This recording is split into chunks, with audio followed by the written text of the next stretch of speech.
إحدى الأخوات المستمعات بعثت برسالة مطولة بعض الشيء وقعت في نهايتها بقولها أمة الرحمن.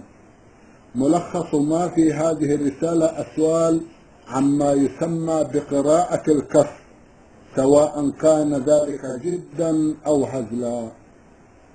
هذه باطلة من الكهانة، ولا يجوز الكف والفنجال وأشباه ذلك وضرب الحصى والودع، كل هذا ضلال ومن دعوى علم الغيب.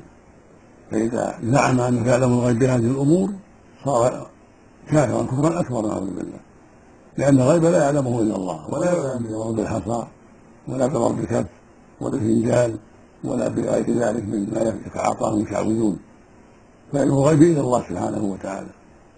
فمن زعم أنه بضرب الكف أو ضرب الحصى أو حساب بالأصابع أو بأي شيء من الأشياء التي يعلم الغيب، كل هذا من الكفر بالله عز وجل.